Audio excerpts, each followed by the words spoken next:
Howdy, folks. Spencer here, and today I want to go over the last bit of news that we have for 2024. As always, chapters to each topic are listed down below. First up, for all platforms, a Red Alert event has started today, December 31st, which will be running up through January 14th. So, with this being a 2 week long Red Alert event, that means that if you participate for 10 out of the 14 days, you can get an ultimate tech upgrade, a specialization point, and an experimental ship upgrade token. Now, for the Red Alert events, generally people just default over to the board, but I'd really recommend you guys take a look at the Tholian one. That one I've found can be done a bit faster, especially if you have a good AoE DPS build in there. And for console players wondering when the Feast event is going to start up over there, it is going to be starting up on January 14th of 2025, so as soon as the Red Alert event ends. Next up, for all platforms, there's a double experience event active from today, December 31st, up through January 14th. So if you're looking to level up some characters, this is a great time to do so. Next up, a reminder that the Zen sales will be ending soon on each platform. PlayStation has their sales ending on January 6th, Xbox January 3rd, and over on PC, our sales end on January 2nd.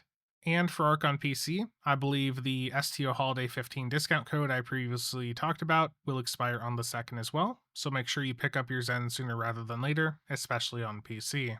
Next up, over on the STO subreddit, Cola Convoy has another post going over some notes from Kael's personal STO streams. I'll include a link to this down below if you want to take a full look at it, but there's a few notes here that I want to highlight.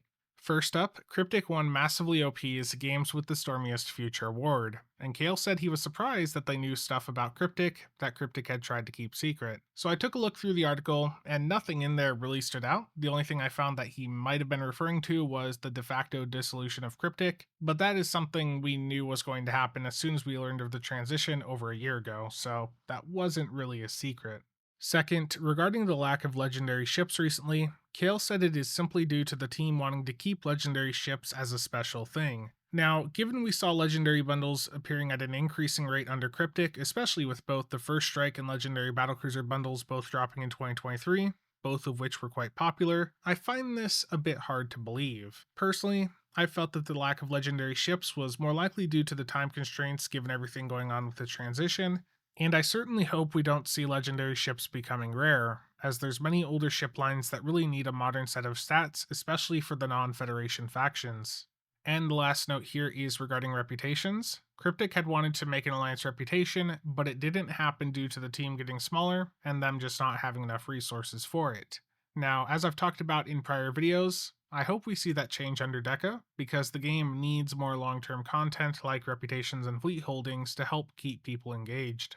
And again, if you want to take a look at the other notes here, I'll include a link to this Reddit thread in the description and pinned comment down below. Next up, the Builds Discord has been undergoing some renovations to try and make things less overwhelming for folks. All of the build channels have been compressed into a single threads channel, and many of the old categories have been merged together. Now, for archival purposes and to make sure all of the old stuff will show up when you go in and use the search box to try and find something, all of the old channels were moved down to an archive section at the bottom of the server. And if you're looking to slim down your channel list, all you have to do is click on the archive name there, and that will minimize that entire category. And you can do that for any other categories you don't care about. And if you don't want to see when someone posts in a specific channel, you can right click on that channel and just mute it. That'll make it so you don't get a notification or have that channel appear again when someone types into it. And you can just minimize all of the categories you don't want to see cluttering your channel list at the left. And by doing that, you can make that channel list much easier to navigate for yourself. But that's going to be it for now. If you're in the CasualSAB Discord and you're a PC player, make sure to enter the T6 Lockbox ship giveaway from Sora. And I will be doing a stream later this evening to celebrate New Year's. I'll be starting up some new giveaways as well during that stream, and those giveaways will be on both the CasualSAB and STO Builds Discord servers, and any of the giveaways I start up will be running up through this Saturday. So if you can't make the stream, no worry, just make sure to check the Discords in the morning and enter the giveaways you're interested in. But that's going to be it, so Happy New Year to all of you that can't make it to my stream later, and as always, a huge thanks to everyone for the continued support. See you all around.